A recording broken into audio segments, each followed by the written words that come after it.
The system that we're talking about is going to be the HAARP system, the High Frequency Active Auroral Research Project, operating up here in Alaska. And if you also think about, and most people remember this from even high school science, but the magnetic field lines that come from the South Pole stretching around and then intersecting at the North Pole and surrounding the planet. These magnetic field lines are very much similar to what you would see on a bar magnet illustration in your basic science books, or in a motor, if you think about the Earth spinning and actually creating a dynamo, a motor, and these magnetic field lines being one of the outproducts of that, in conjunction with interaction with the solar wind. You get things like the magnetosphere and the magnetotail, which comes back behind sort of the way the downwind of the planet, if you will, from the sun itself. In any case, this dynamic of the Earth's motion, solar radiation, the interplay of all of the various factors of the planet are looked at in separate, independent, individual science, not really looked at in integrated science. How do all those systems work together, and what do they create in outcomes? But as we look at HAARP, the primary idea is to affect this ionosphere and then affect these magnetic field lines. And ideally, you want to affect those magnetic field lines and the closest place to which they intersect the planet, which happens to be at the poles. And in the case of where Alaska sits on a map, very near the poles, the furthest northern territory in the United States, where you could locate a facility on U.S. territory that you could inject energy directly into the magnetic field lines of the Earth.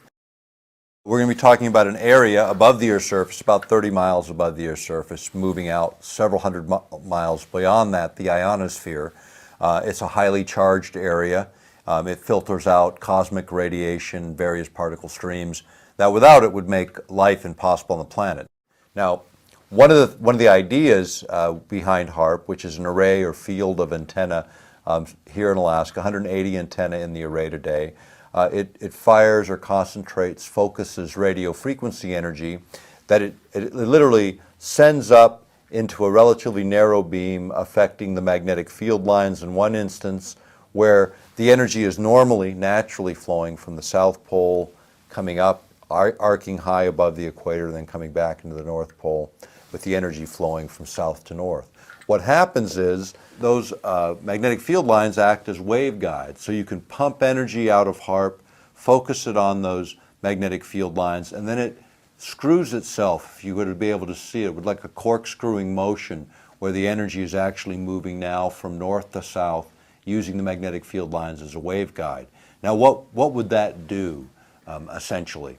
If you had, for instance, an intercontinental ballistic missile that gets fired from China to the U.S. and it traverses those magnetic field lines with those charged particles racing along them, using them as waveguides, it would create a virtual shield around the planet, so any of those incoming objects, intercontinental ballistic missiles, any satellites that happen to traverse those areas, or any other electronically sensitive equipment would be destroyed almost instantly. And so when you think about HAARP, there's a couple of ways to look at it. One is manipulation of those field lines, those magnetic field lines, which actually have been mapped. And if you look at some of the ways those are mapped is barium particles are injected into the upper atmosphere and lower ionosphere using barium-laden rockets. What those create when you inject radio frequency energy is air glow, where you get this sort of light-up effect.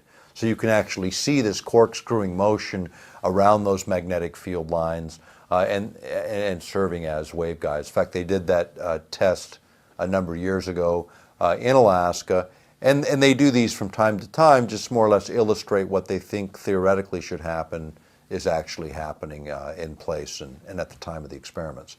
Now, HAARP as an array of antenna can be focused and concentrated. You got to think about this in a much different way than normally how radio frequency energy behaves. If you think about a radio broadcast antenna, broadcasting radio frequency energy, that energy dissipates or spreads out very rapidly from the point of broadcast, the antenna, out into the atmosphere. And the further away you get, the less dense, the less concentrated is that radio frequency energy, which is why radio stations eventually fade out over distance. On the other hand, what HAARP does is by firing this array or field of antennas, imagine firing them in such a way as to create kind of a corkscrewing motion. A cyclotron resonance is what it's called, where that energy is then focused to a smaller and smaller area, and as it hits the ionosphere, it becomes concentrated. And think about that in the same way as light coming off of a laser versus light coming off of a flashlight. When you think about HAARP, think about it as a mechanism on the ground that's designed to interact directly or to plug into those magnetic field lines and actually then use the environment itself as part of the machine on the ground. And think about it in this sense. Think about that machine on the ground, this field of antenna broadcasting radio frequency as a primer, the small amount of energy, because the big energy is contained in the natural environment. The idea is if we understand enough about how these mechanisms work, then we can trigger various cascading effects where it sort of builds on the energy that's naturally in place. And so when you think about HAARP, not just in the effect of magnetic field lines, but another opportunity to manipulate energetic systems within the Earth has to do with the ionosphere itself. And imagine that ionosphere is a bubble around the Earth, several hundred miles thick, again starting about 30 miles off the Earth's surface. Now, that's a highly charged area, a tremendous amount of energy potential there. In fact, some will remember a number of years ago, there was a shuttle experiment where they drug a tether, a dangling wire through the ionosphere to see what would happen. And energy was picked up as it moved, because when you move something, a conductor through an electric field that's as charged as the ionosphere, it actually begins to move current, which it did. It shunted that current straight into the shuttle and almost blew it out of the sky.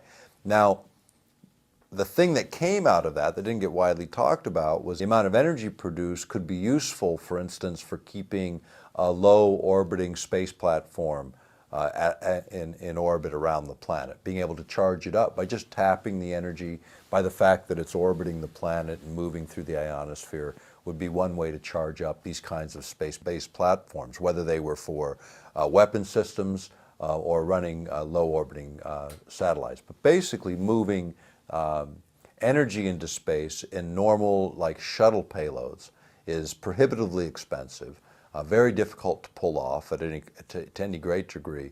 But if you could create an energy source sufficient to run these kinds of systems, then you eliminate all kinds of logistical problems, and you're able to keep these things aloft for great deals of time. Part of the HAARP idea was if you could focus radio frequency energy, you could even concentrate it and send energy directly to these same kind of low orbiting space platforms, as an example. One of the other thoughts with HAARP systems are the actual heating of the ionosphere. And when it's heated, because this energy is concentrated, what happens is the ionosphere then lifts up, moves out several hundred kilometers. Now imagine if you're a satellite drifting through space where there's no atmosphere, and all of a sudden you hit a column of atmosphere. What will happen is it creates friction, and that friction causes that satellite to burn up, and all of a sudden you got a satellite down. When you turn the instrument off, everything goes back to normal, and you have plausible deniability on a satellite going down because nobody knows this kind of technology generally exists. Now, the other place you can use it in that same application, imagine that column going out several hundred miles into space from its normal atmospheric level way down here. Now you've got an incoming comet or asteroid coming in from outer space at a tremendous velocity. Now normally those objects, when they hit our atmosphere, they again encounter tremendous friction, they burn up, and most objects dissipate before they ever hit the surface.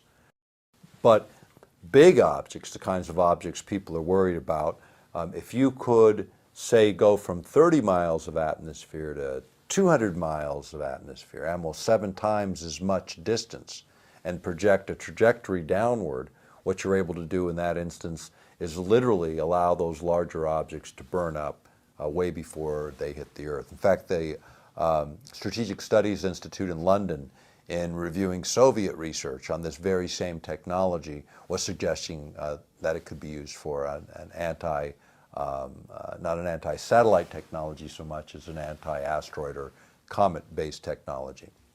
But all of those things also create a side effect. When you move that much atmosphere up into space, and it's about 30 miles diameter, these columns. So imagine 30 miles in diameter and a couple hundred miles up. Well, below that are pressure systems, high pressure, low pressure systems, and jet streams, all of which can be altered by the manipulation of the ionosphere in this way. And that then creates downstream weather effects that cannot be modeled, that cannot accurately be predicted, and therein lies huge problems. When you start to manipulate by technology applications to create one effect, you might inadvertently create a number of other effects, as is the case with HAARP. Looking at sort of where are these facilities? You know, here in Alaska, we have one at Gokana, which is about 250 miles northeast of Anchorage. Then going across Canada, there's a number of these facilities that are controlled by the Canadian government. Rosalie Bertel has reported on those. Then there is one that sits right up here in northern Norway, and this is run by the Max Planck Institute. And then there are 5 old transmitters in the former Soviet Union. Literally, when you look, they go around the globe. These can be used in conjunction with each other, triangulating to hit the same point, creating unique and different resonance effects and creating even more power. Flipping the planet upside down, in Antarctica, China put in a facility a couple years ago to begin working in this technology. And then Arecibo, Puerto Rico, in the southeastern, off the coast in the southeastern United States, also has a facility that's been retrofitted to essentially do the same thing as HAARP.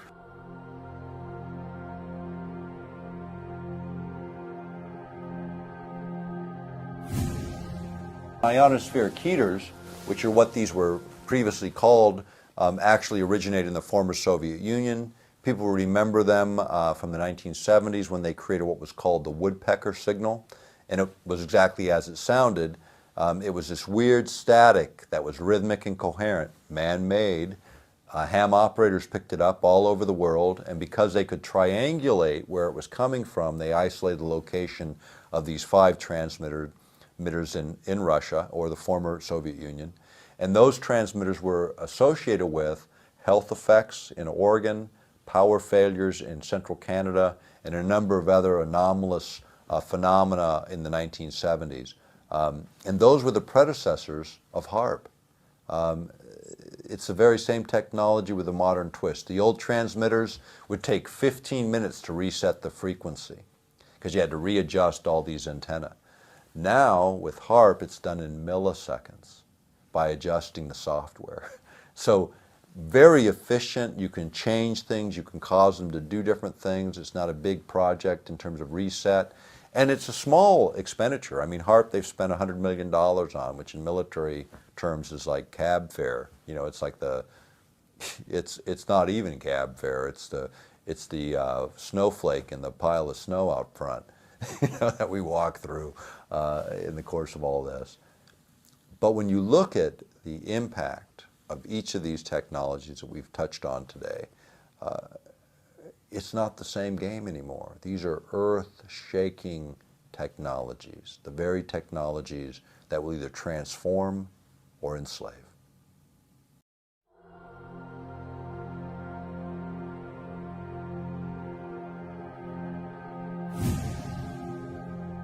Most science, at least in the U.S., is developed, most of the high science anyway, is developed through military research labs, military contracts, and some contracts to the National Science Foundation. But all of the military work and much of the work done by the National Science Foundation and others represent compartmentalization, separation of the sciences in small bits and pieces. So basically one side doesn't know what the other is doing.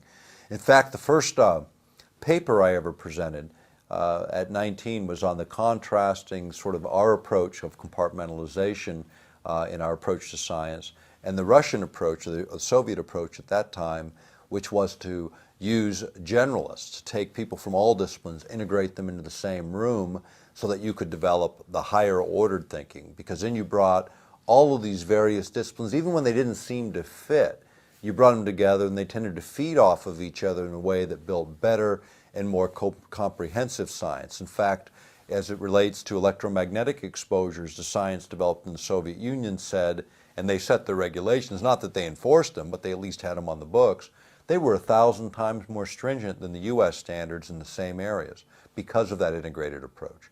When you look at the productive capacity of the USSR during the Cold War, they couldn't produce their way, into an outhouse. It was a mess. But what they could do is compete on science. And the way they competed on science with us, and were able to not only excel in some areas, surpass us in others, and stay up with us in most, was by integrated science, as opposed to compartmentalization. It's cheaper, it's more efficient, and it yields usually better results. On the U.S. side, we do the opposite. We continue that model of compartmentalization to the detriment of really good science, and at a huge, huge economic cost. The duplication within that system, the cost of man hours within that system, and the waste that's created in that system. Now, what does that all mean in the broader context of global science? The U.S. spends in their regular defense budget somewhere around $700 billion a year, which is a big number.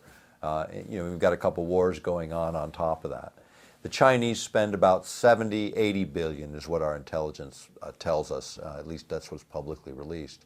When you run inefficient science, and the Chinese don't run inefficient science, they steal everything they can that's already been developed and then take it from there. And they do it at rice bowl wages. They're not paying top flight scientists $250,000, $500,000 a year in salary and benefits. And they're not paying Davis-Bacon wage rates to build ships. They're building them for a bowl of rice. And what you get in China for 70 billion is what you get in the U.S. for probably far in excess of what we actually spend, because you can't measure it in dollars or currencies. You have to measure it in productive output. And what the Chinese are doing with their productive output is making sure that they can move millions of men and women in their armed services anywhere they want to put them on the planet. That's what's going on there. For every ship they build, we think about it because they actually build hardware and they build it faster than virtually anyone on the planet. And it's causing a lot of concern, because when you start to think about how does all this play into the geopolitics of the planet, climate change and energy and the issues that we've been talking about the last couple of days, they really do fit together. China is moving to energy independence.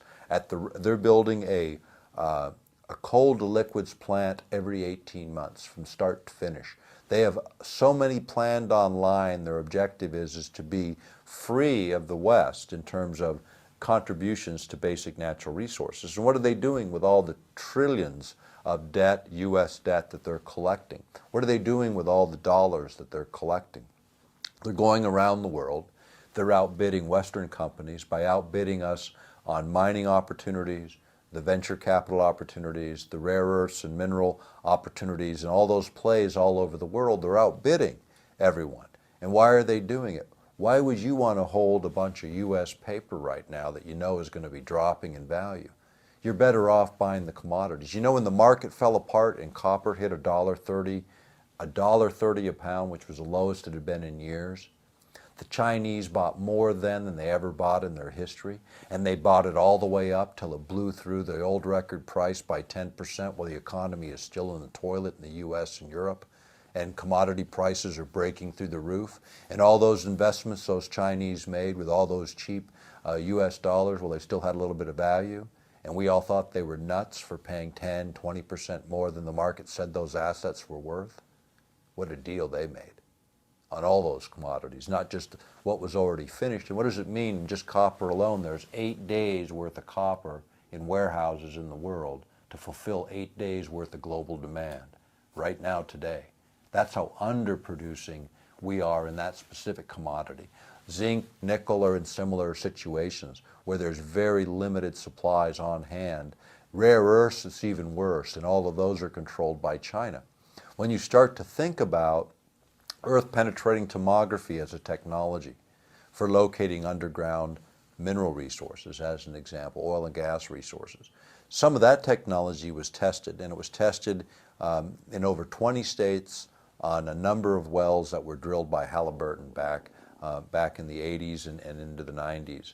And what they looked at was using a very simple method of earth penetrating tomography. They were able to look and with absolute 99.9% accuracy, grade and quantity and quality of oil and gas layers through the earth, matching up perfectly against actual drill logs from when they physically drilled those wells using this type of technology. Now imagine, and remember what we were talking about earlier about the public owns energy resources in most instances. In Alaska, in all instances, are publicly owned. But if you could with certainty image the underground geologic structures and know exactly where oil and gas is, now you no longer have risk associated with the drilling activity, which is why everyone says, we ought not to be in the energy business. But when you can define where those deposits are, then you can maximize or optimize what you get on a lease, because now everyone has good information. People want to bid on that lease competitively. You're going to optimize the public's return on those resources. So using our technology for doing some things maybe makes a lot of sense, but there's lots of ways to do earth penetrating tomography and to identify those mineral resources and oil and gas resources. HAARP is one of those technologies that perhaps we could use in this way.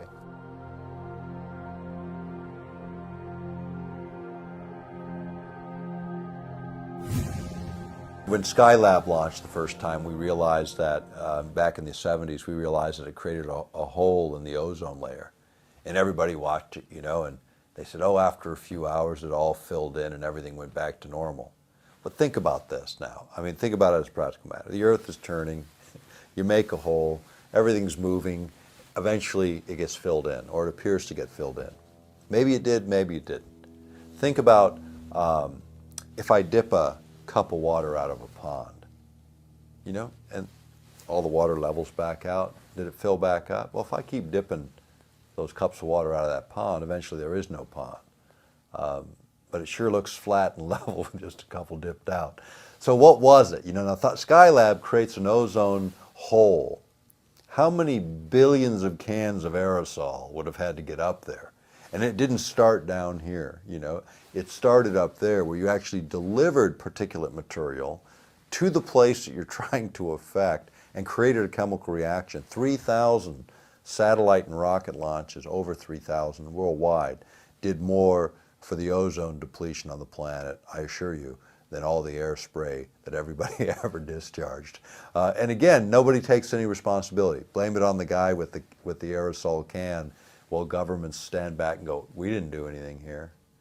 This is the problem and the arrogance of it all. And often it's the case where the other guy is blamed for something that our own government has done. In fact, if you look at environmental issues generally, virtually all the Superfund sites, 90% of them, are government sites where the government made the mess, and then the rest of us get to clean it up. Now we're experimenting with science that's much, much different than leaving a mess in some local location on the ground. We're manipulating the entire geophysical systems of the planet and trying to learn how to do it better, how to dial it up a little more efficiently, how to control those outcomes with a more precision and a more higher resolution as our science advances.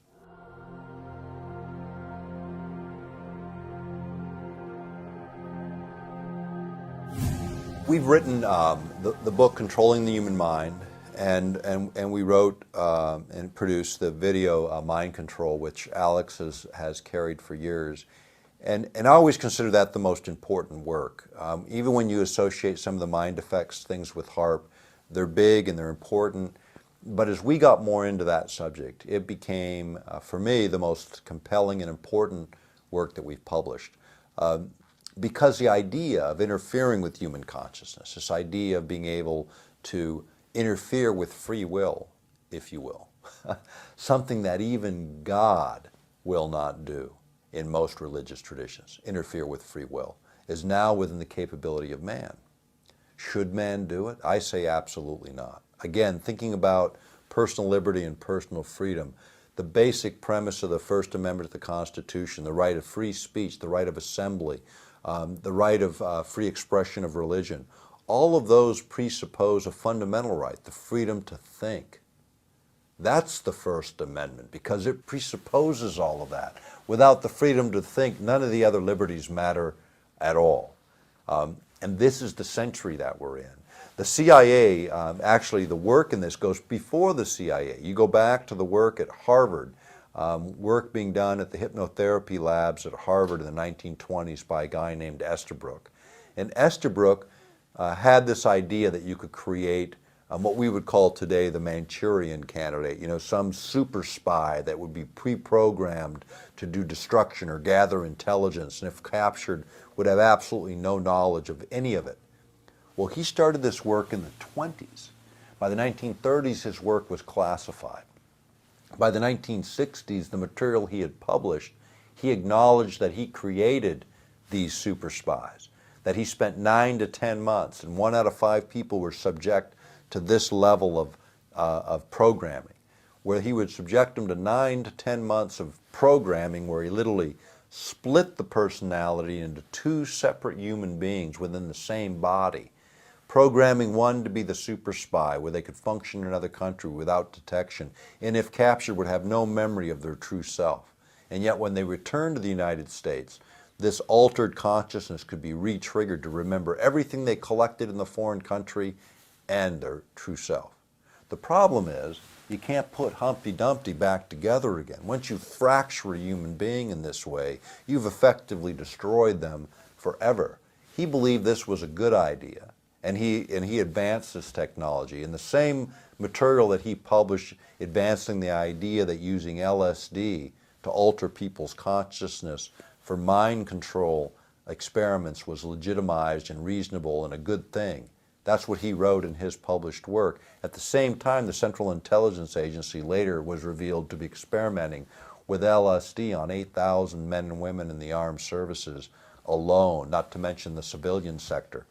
This came out in a congressional report that was on activities within the CIA right after Watergate. When, remember Watergate, you know, there's ex-CIA operatives breaking into this building for the bagmen of the Nixon administration. Well, there are no ex-CIA guys, number one, unless they're dead.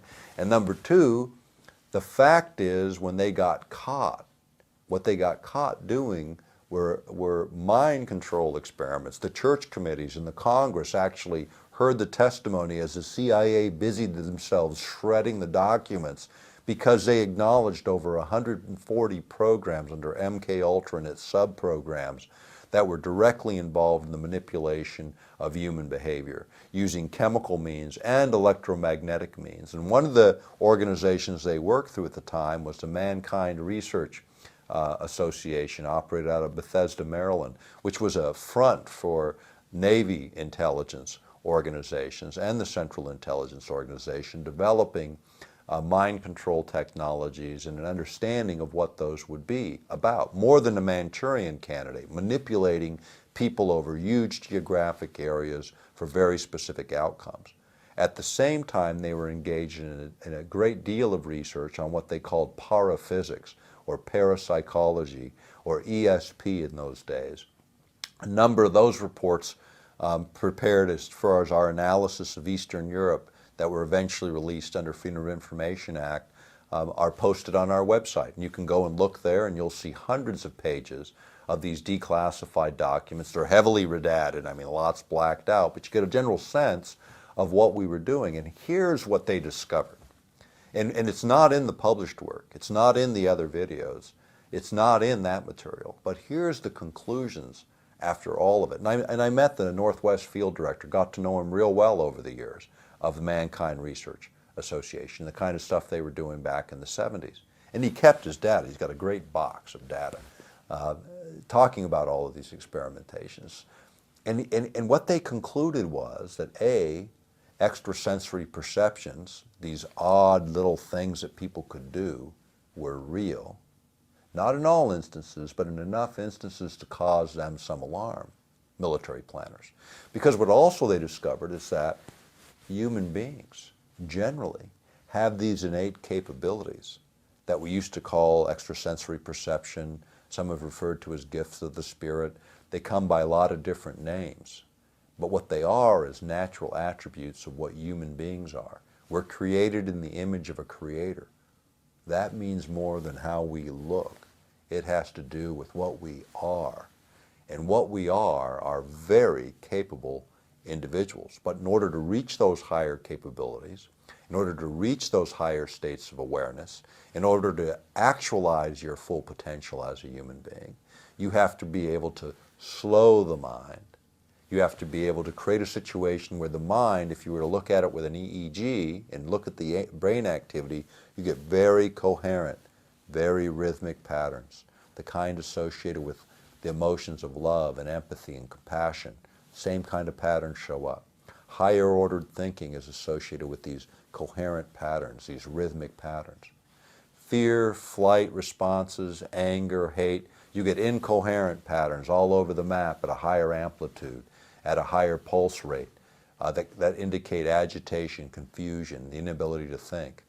What we do know is that in states of fear, worry, and anxiety, you cannot ever reach your higher capacity as a human being. So the easiest mind control technique, keep people in a state of fear and worry and agitation, and we're defeated before the first volley is fired. That's not what we need to be about. You know, when you think about it, when you're walking confidently, consciously doing what you know you're capable of doing, how empowering it is to step into each act that you take on as a human being in a productive and meaningful way, without fear, without worry. It's when your mind falls into what some call that zone that the athlete knows and the artist knows and every one of us knows in those instances where those sparks of creativity come through. That is our normal state of consciousness. If you were to look at it in the lower range of the alpha range where you are in that most creative mindset, you'd be between 7 and 8, 7 and 9 hertz pulses per second. The planet naturally oscillates at 7.83 hertz pulses per second. Isn't that interesting? Correlates perfectly with the ideal state for awake, conscious living when you're awake. And yet the fields that we surround ourselves with in this room right now, in every room where everyone's watching this because the power grid is operating at 60 hertz, 60 pulses per second, an agitating signal all the time in our background noise, if you will, our noise. Because think about it, in a crowded room, all the noise you hear and you're having a conversation with your friend, and you block out all that background noise. We do the same thing with electromagnetic fields. I'll tell you when you notice it. I couldn't use this analogy in Germany. I'll tell you why in a minute. But think about when the power fails in your community. When the power goes out, completely goes out, the power grid's down. Now everybody remembers it given all the winter storm activity. And the first thing you notice how quiet it is because the refrigerator's not humming along, the air conditioner or the heaters aren't blowing air around. The second thing you notice is how your whole body exhales as you relax. Same feeling when you come in from a hard day of work and you're wearing your insulated soles on your shoes, and the first thing you do is you kick them off and you come back into ground with the pulse rate of the planet and you relax. That relaxation is the silence. Do you know what the sound of being born into an explosion is? Silence. We're living in that explosion, in the fields that surround us every moment of every day. When I used that analogy this last year in Stuttgart, everybody looked at me like I was crazy when I said, you know when the power fails. It never fails in Germany. People with gray hair never remember a power failure since World War II ended. You know, I mean, we don't even think about that. I mean, you talk about the contrast in technology. I can't even use the same analogy in Europe because it doesn't make sense because their technology happens to run smoother. And we invented the power grid for all practical purposes. But again, you know, I say it humorously, but at the same time recognizing under all this are these very real effects that we have to recognize. So how do you learn how to control you? You know, people ask me all the time, you know, you talk about a lot of technologies generate a lot of concern, some levels of anxiety. That's not my intention. My intention is to inform so we can begin to think about this stuff in a productive constructive way in how we address it. But more importantly, the more important part of this message, and anything that I've said in the last couple of days, is about the fact that we are more than we think we are. There are no small things, there's only things that are undone. Each thing that we do as individuals matters. It matters a lot, more than you might even realize or recognize. And there are no small things, and what I do versus what you do, it's not a size issue. It's getting the work done. All of us have a sphere of influence, and we need to assert ourselves in that sphere of influence. What that means is it might mean that we have a conversation with our family or our close friends. We don't feel any anxiety having done that. When the anxiety creeps in, back off. Think about what you're doing. It should be like breathing if you're working outside of fear and outside of worry, and you're working in a way that is possible, where you acknowledge it's possible. Do what you know you can do to further your version and your view of the truth, and do it in a respectful way, and do it with confidence. And don't lift the burden if it's too heavy. There's someone else that'll lift it for you, or lift it with you. But do something in favor of what you believe to be right and true, whether it's on any of the issues we've covered today or on some other issue, but something that you care about, and recognize there's a billion other people doing the same thing, and we're not waiting for an organization to form. We're already standing in it. It's called the human race. Participate in it. Be what you were created to be, and assert yourself in the world today by affecting change, by direct action, in a respectful and rational way, and without fear and without worry, because that is the zone in which things can happen. Fear is the adversary. It has always been the adversary, and it's the easiest method of controlling human behavior.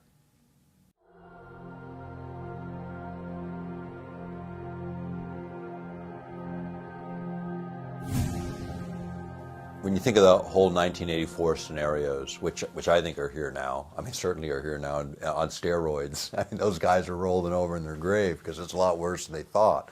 Huxley, he wrote Brave New World, and the essay most people missed of his was one of the very last ones he wrote, which was Brave New World Revisited.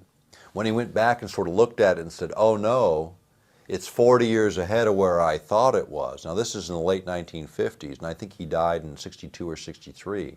So the very end of his life, and the things that are the most important to read aren't what somebody wrote early in their career, it's what they wrote at the end, sort of how they evaluate. When I look at studying someone's work, I start with the last thing they wrote and work my way backwards, because there's the pinnacle of their knowledge. And Huxley's pinnacle of the knowledge was the last warning, the last shout in the movie theater saying, hey, it's 40 years ahead of the game, and it probably isn't going to be chemistry that does it.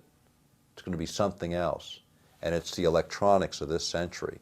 It's the tools that we've been talking about misapplied to the population. Those are the things that are causing Huxley today to roll over in his grave, because even that warning was 40 years too old. I mean, that warning in the late 50s and his conclusion then was nothing compared to what has emerged in the 21st century and what came out of the last century. This technology to change not just our emotional states, but the way we perceive the world, already exists on the planet. New breakthroughs are being anticipated by military planners. This last year, 2010, DARPA let 2 contracts, University of California, for developing methods and means for creating electronic telepathy, where we can electronically transfer thoughts into the mind of another person in a way that they cannot distinguish the artificial from their own. Now think about that in the 21st century. If you can create a complete memory set, one of the stated goals of Air Force planners, to complete a complete memory set that you cannot distinguish the real from the fiction, is that the witness you want on your trial in the courts of the 21st century? The guy who can swear by that memory, and yet that memory is as false as a $3 bill. That's the technology of this century. It'll challenge the very institutions that we depend on for justice, for liberty, for freedom. Synthetic memory. It's being even played off in terms of Gulf War syndrome and in terms of the shock that people come out of the war with. The shock, the fear, the memories, the post-traumatic stress syndrome that boils out of these war efforts. And so what are we hearing about? Ways to wipe the memory clean so people can forget all those bad experiences. Do they really go away, or do they just get driven deeper into the subconscious where they do their real work at breaking down the consciousness of a human being, where they can't get played out, they can't get worked out, they get suppressed, and suppressed conflicting ideas are the root to a lot of the psychosis we see in the world today. This is the solution of military planners. Wipe out the memory of the gladiator so they don't know what they did. And somehow that will excuse the behavior and save that person's soul. No, it won't. It'll mask the pain and let it break out in some weird, irrational way, because that's what happens when you suppress these kinds of memories. Secondly, maybe we want these guys to remember what they did because maybe some of the things that they were directed to do they shouldn't have done in the first place.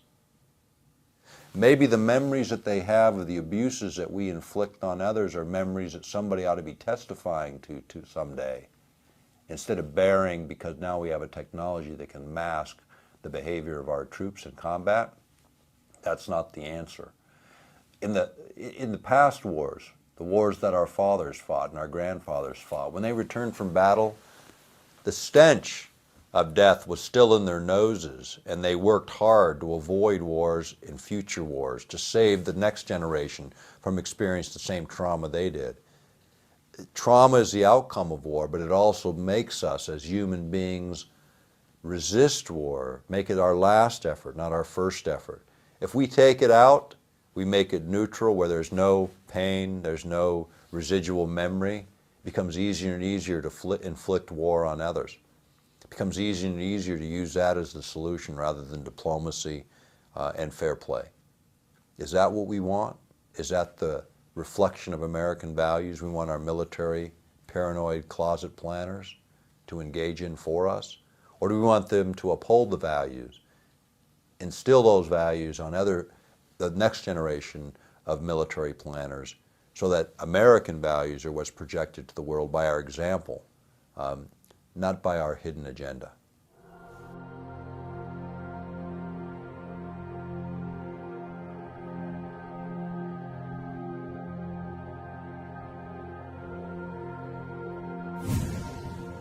You know, thinking about Alaska strategically, and most Americans don't, but let's talk about Alaska just for a minute and how this feeds in to what's happening around the world. Firstly, Alaska is 18% of all the land in the United States. It has a greater coastline, Alaska alone. If you take all the western states, all the west coast, all the east coast, and all the Gulf Coast, and you add it all up, Alaska's coastline is bigger. And we have a 200-mile federal limit in those coastal waters, which is significant. Now, let's look at where Alaska sits on the map. Here's Alaska. Place Alaska just for a moment as if it were the top of the world. And then look at where it sits. North America. Here's LA. The same distance to LA, I hit Japan. The same distance, I hit Northern Europe. Same distance as for me as an Alaskan to fly to Tokyo, to LA, or to Oslo. I can get there in virtually the same amount of time from Alaska, which is why Federal Express located their international hub in Anchorage, Alaska, and UPS put their international hub in Fairbanks, Alaska, because they could serve Asia, Europe, and the United States with the shortest distance between points, hubbing out of Alaska. Now, if you think about it, the Aleutian chain, which actually, you can't see it so easily on this, but it comes down right to here, and here's Japan. Okay? So Alaska to Japan is this distance. Alaska, I don't even hit Seattle. I can't get to the next state, but I can get to Japan. Now think about it. Raw materials coming out of Alaska, feeding the Pacific Rim. The best markets are to feed the Asian markets. Now there's no railroad link, so I mentioned yesterday, we can't get from Alaska into the Midwest. If we could link approximately right here at Prince Rupert If we could link at Prince Rupert to the railroad system in Canada, we could then move Alaskan commodities all the way into the Midwest, the industrial belt, and be able to use those mineral commodities to do value added and reindustrialize the nation. 1/4 of all the oil and gas left undiscovered in the world exists right here in the Arctic Circle. That's the estimate. Alaska has hundreds of trillions of cubic feet of natural gas. Now think about the North Slope of Alaska, which is right here where our oil and gas is. Now think about us moving oil and gas through an empty Arctic. The Arctic Sea is almost to the point where we can start to move freight from Europe to North America across the pole. Think about it. Instead of bringing freight from Europe to the United States, this distance, 1/3 of the way around the world, we can shorten that distance to 1/4 of its distance and move freight directly in to Northern Europe and into their rail systems, connecting into their commodity flow, or into Russia and Asia, jumping over the poles with our freight, not just in the air, but in the sea. This will change everything and puts Alaska in the most strategic place, because commodities are equal in price no matter where they're produced. The differences then become how cheap is it to get it to the next point. So we need rail to get it into the Midwest of the United States, where then it has the opportunity of being exported off of our western ports or through the St. Lawrence Seaway or off of our eastern ports, or we have the option in the not too distant future of shipping direct into these markets, raw goods, or adding value here in Alaska. Alaska has the greatest energy resources. All these minerals require energy for value added, and we have the opportunity to do that now. Now, what would that mean? If we began to move these commodities and these energy resources in the United States, half of our trade deficit is energy related, and the other is buying value-added products back from China.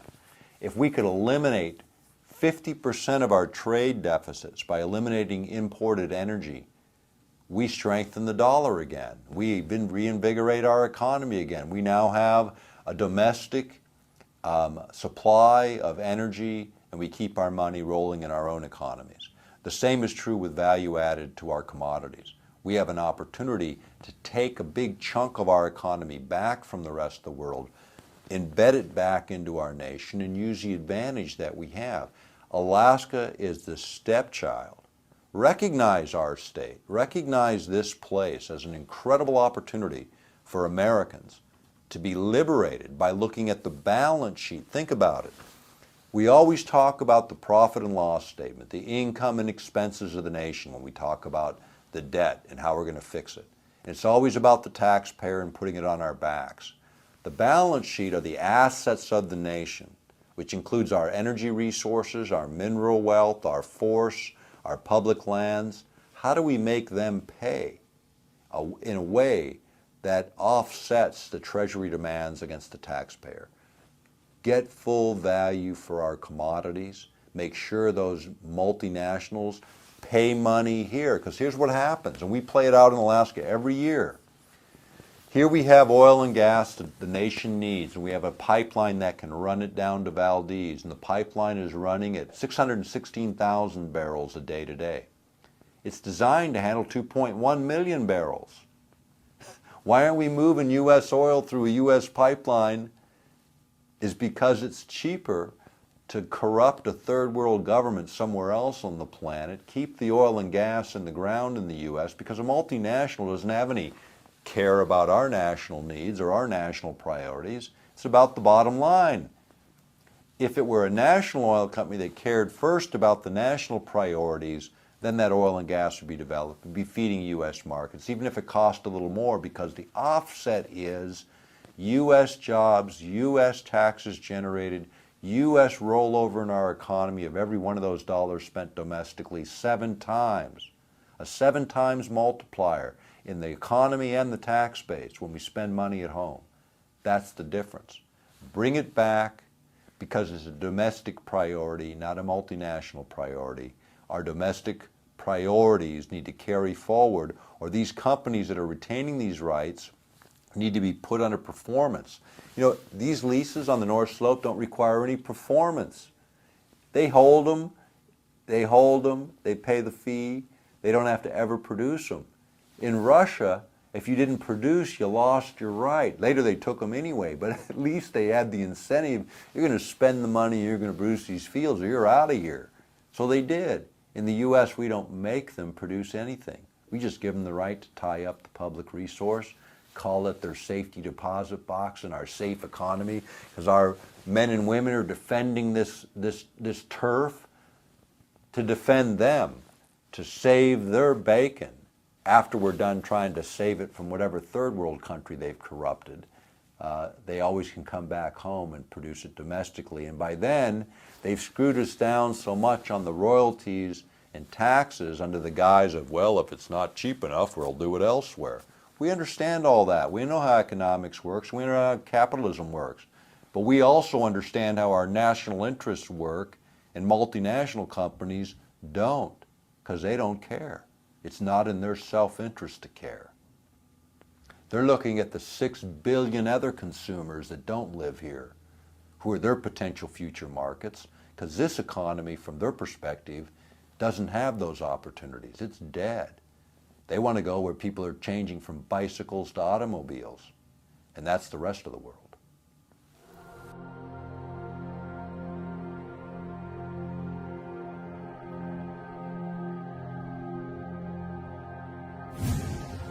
People have asked me, about my father. He was lost on a plane with Hale Boggs in the early 70s. Hale was a majority leader at the time. I mean, you can look at all of the interesting coincidences. The guy that took Hale Boggs to the airport, he was working in Texas at the time for another campaign, and Boggs got a ride to the airport by a young Democrat from Oklahoma, William Jefferson Clinton. Yeah, the same one that later became president. Now, this is 1972. Now, Boggs gets on the plane, he goes to D.C., makes a connection to Alaska, comes to Alaska, gives a speech, breaks the story a little bit about what was coming. We didn't know, it wasn't known as Watergate then, it was just this big scandal that he mentioned. And the next day he gets on a plane flying to Juneau from Anchorage and disappears and never heard from again with my father. Now, Boggs was on the Warren Commission. He wanted the Warren Commission reopened. It was saying so around that time. 6 months before, he had called for the resignation of Hoover, who he believed absolutely corrupt. Because of his own perversions, Hoover's, he used knowledge to blackmail the Congress. He had the inside track on every congressman because he had tapped their phones, intercepted their mail, basically violated all their personal privacy rights. And this was the leadership of the country, for goodness sakes. This is our entire Congress that he corrupted so that he could maintain his position in the FBI. Boggs wanted him out. Boggs came to Alaska. By then, Hoover was gone, but the plane disappears, the Hoover administration continues, the Warren Commission never reopens, and Watergate breaks 3 weeks later. October 16th, 1972, the plane goes down. McGovern's in his last throes of his death race because he isn't winning anything. Richard Nixon's the clear winner. Everybody knows it. Hale Boggs is a majority leader of the House, standing in line to be the next speaker, the third most powerful position in the Congress. And what happens? He disappears at the most critical time in our history. In fact, if you remember, what happened right after Watergate broke and then Agnew got bounced, as the vice president? Ford slid in behind him. Nixon resigns, Ford moves up, Ford pardons Nixon, and Rockefeller rolls in as the vice president. And then if you remember, it was, I think it was Squeaky Fromm, wasn't it Squeaky Fromm? It was one of the Manson girls that takes a pot shot at Ford to knock him off because she wanted him dead, and who would have been president? Rockefeller. Now isn't that interesting? Talk about conspiracy theory. How about conspiracy reality? That's how it played out. Everybody's forgotten it. If you're not 50, you don't remember. But a lot of us remember when all this happened and it played out. Now Boggs is off the scene. Carl Elbert is the speaker. Carl was an alcoholic, I mean, he's come to my house all the time, talk to my dad. The guy could barely sit on a bar stool, and he was Speaker of the House. You know, those were the days when you got stopped by the police for drunk driving, and they said, hey, drive on home and sleep it off. You know, it was a different world in a different era. But Carl Elbert was not in a position at that time to step into the President of the United States. What I think would have happened had Boggs lived, Carl Elbert would have stepped down, Boggs would have stepped up, they would have got rid of Agnew and Nixon at the same time, and the third in line to be president would have been, and that would have been Hale Boggs, and the whole game would have changed in this country. And personal freedom and liberty would have been restored then, instead of going into disrepair even further now. Now, Dad brought Boggs to Alaska to campaign. Dad had that campaign in the bag. He brought him here to show him, to talk about the same issues, many of the same issues that we've talked about over this video.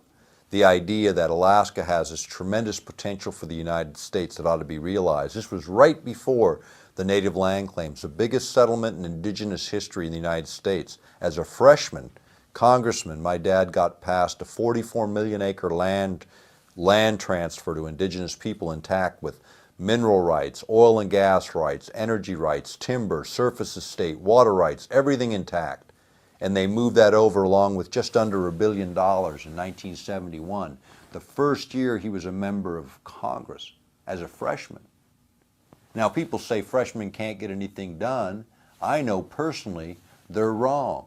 My brother Mark is a freshman senator, 2 years in the job. He's the fifth ranking Democrat in the U.S. Senate and the only member of the U.S. Senate without a college degree. He did it in 2 years because he knows how to work hard, stand for something, and do something. Now, Mark and I don't agree on everything, as brothers never do, but I can tell you this. He's as committed to public service as I am. We have a different way of expressing it.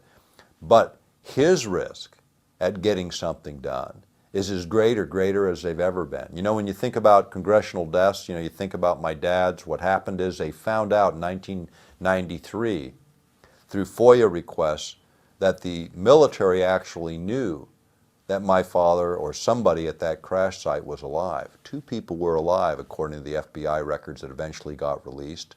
2 people were alive at a crash site that has never been found. Crash site's never been publicly identified, nor has the people who were alive at that site.